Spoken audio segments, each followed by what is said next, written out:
안녕하세요, 여러분. 오늘은 정말 심각한 주제를 다뤄보려고 합니다. 바로 2030세대, 우리 주변의 20대 후반에서 30대 초반, 친구들이 왜 취업을 포기하고 있는지에 대한 이야기입니다. 아, 나도 그냥 백수로 살까? 이런 생각 한 번쯤은 해보셨죠? 오늘 영상 끝까지 보시면 단순히 게으르다거나 의지가 약하다는 식의 표면적인 분석이 아닌 진짜 구조적인 문제들을 파헤쳐 보겠습니다.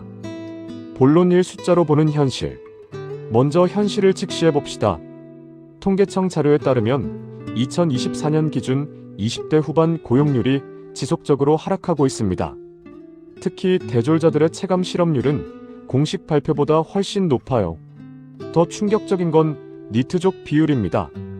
일하지도 않고 교육받지도 않고 직업훈련도 받지 않는 청년들이 급격히 늘어나고 있어요. 이게 단순히 개인의 선택일까요? 여기서 중요한 건 이들 대부분이 처음부터 백수를 꿈꾼 게 아니라는 점입니다. 수많은 입사 지원과 면접을 거쳐 지쳐버린 결과라는 거죠. 본론 이 현실과 기대의 괴리. 2030세대가 직면한 첫 번째 벽은 바로 현실과 기대의 괴리입니다. 부모 세대는 대학만 나오면 취업 걱정 없어라고 했죠. 하지만 현실은 어떤가요? 4년제 대학을 졸업해도 원하는 곳에 취업하기는 하늘의 별 따기입니다. 예를 들어볼게요. 마케팅학과를 졸업한 어씨는 대기업 마케팅팀을 꿈꿨습니다. 하지만 현실은 경력 3년 이상을 요구하는 공고뿐이에요. 신입 채용은 극소수고 경쟁률은 수백 대 1입니다. 그래서 중소기업이라도 들어가려 하면 이번엔 급여와 복지 문제가 발목을 잡습니다. 월급 200만 원으로 서울에서 자취하며 살 수 있나요? 교통비, 식비, 월세를 빼고 나면 용돈도 제대로 남지 않아요. 이런 상황이 반복되면서 그냥 집에서 알바나 하자는 생각에 이르게 되는 거죠. 본론 산무한 스펙 경쟁의 함정. 두 번째 문제는 끝없는 스펙 쌓기 압박입니다.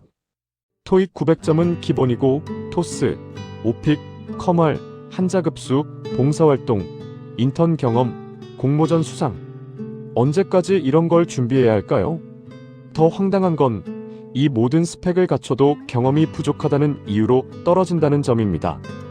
경험을 쌓으려면 취업을 해야 하는데 취업하려면 경험이 있어야 한다는 모순적 상황이죠. 실제로 한 취업준비생은 이렇게 말했습니다. 2년 동안 스펙 쌓는데 500만 원 썼는데 정작 면접에서는 우리가 원하는 인재상과 다르다는 말만 들었어요. 이런 경험이 반복되면서 자연스럽게 노력해도 소용없다는 학습된 무기력에 빠지게 됩니다. 본론 사주급이 폭등과 생존의 경제학. 세 번째는 경제적 현실입니다. 특히 주거비 문제가 심각해요. 서울 원룸 보증금이 1억을 넘나드는 상황에서 신입사원 월급으로 어떻게 독립할 수 있을까요? 부모님 도움 없이는 사실상 불가능한 수준이에요. 그래서 많은 2030세대들이 어차피 독립도 못할 거, 그럼 굳이 힘든 직장 생활할 이유가 있나? 라고 생각하게 됩니다. 게다가 물가 상승률은 급등하는데 임금 상승률은 제자리 걸음이죠. 치킨 한 마리가 3만원 시대에 초봉 2,500만원으로 무엇을 할 수 있을까요? 본론 5 정신건강과 번아웃. 네 번째는 정신건강 문제입니다. 취업 준비 과정에서 겪는 스트레스는 상상 이상이에요. 매일 같은 거절, 자존감 하락, 미래에 대한 불안감. 이런 게 쌓이면서 우울증이나 불안장애를 겪는 청년들이 급증하고 있습니다.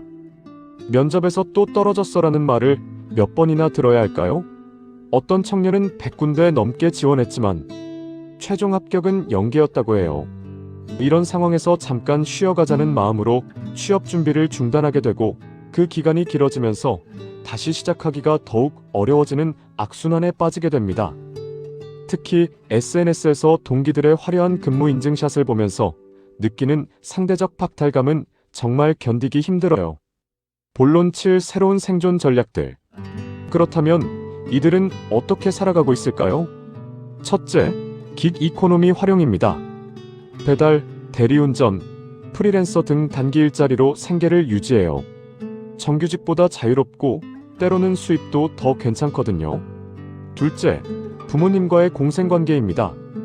집안일이나 부모님 돌봄을 맡는 대신 경제적 지원을 받는 거죠.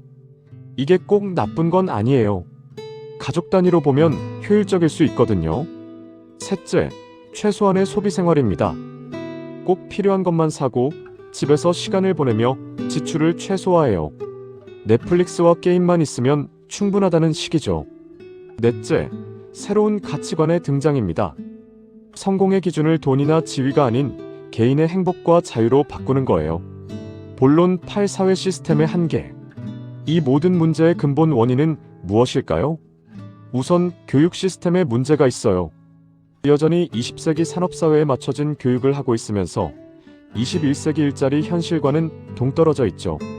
채용 시스템도 마찬가지예요. 스펙 위주의 서류 전형, 형식적인 면접, 정작 업무 능력이나 적성은 제대로 평가하지 못하고 있어요. 기업들도 문제가 있어요. 신입사원 교육비를 아끼려 하면서 즉시 투입 가능한 경력자만 선호하죠. 그러면서 요즘 젊은 애들은 일할 의지가 없다고 불평해요. 정부 정책도 실효성이 떨어져요. 청년 취업 지원 정책들이 많지만 정작 청년들이 원하는 양질의 일자리 창출에는 한계가 있어요. 2030세대의 취업 포기는 개인의 문제가 아닙니다. 급변하는 시대에 맞지 않는 시스템과 구조의 문제예요. 이들을 나태하다고 비판하기 전에 왜 이런 선택을 할 수밖에 없었는지 이해해야 합니다. 그리고 더 나은 사회를 만들기 위해 함께 고민해야 해요. 혹시 지금 취업 준비로 힘들어하고 계신 분들이 있다면 자신을 너무 탓하지 마세요. 당신의 잘못이 아니에요. 하지만 포기하지는 말고 새로운 방법을 찾아보세요. 오늘 영상이 도움이 되셨다면 구독과 좋아요 부탁드려요. 그리고 댓글로 여러분의 생각도 들려주세요. 우리 모두 함께 이 문제를 해결해 나갈 수 있을 거예요. 다음 영상에서는 실제 취업 성공 사례들과 구체적인 전략들을 다뤄보겠습니다. 그럼 다음에 또 만나요.